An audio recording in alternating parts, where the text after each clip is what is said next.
He was a god in his day, and I was a child of his light.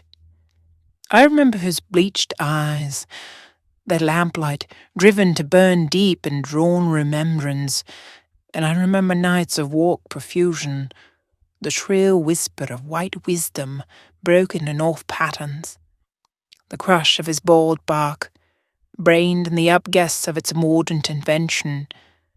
He said, "What is done is often for the pleasure of doing, often with no goal beyond its pleasure, often to the frustration of the onlooker, who himself is not fascinated by the trifles of one's more minute achievements, but requires a bodily devotion, an admission to blood to mend on the mark." I would have lived 1,000 years beneath the waxing of his wheel. Who would use his toil to one thing, when each capacity is vented to all tribes, and sunk its clear collective in the clutch of our routine, garmented in garlands of green grass, unbidden to admit of one's conceit?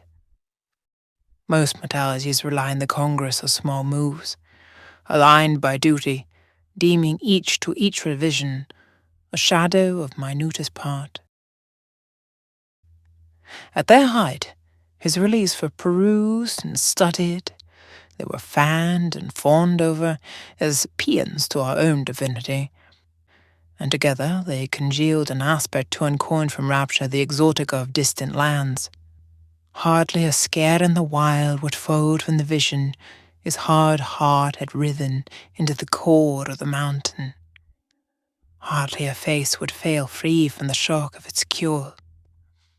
When he had faded out years later, at the edge of the millennium, when he had burned of all affection and assent, I watched him pace in helpless diffidence against a rampart, cramped within its weathered maw, which so engaged that ingress to forestall intrusion.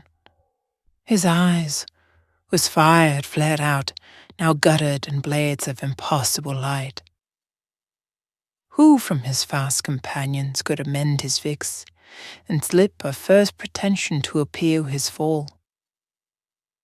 And who among the swell of changing faces could retain its muckle? That he had lived and died is footnote to an aging mind, and all the bluster of his days have ended.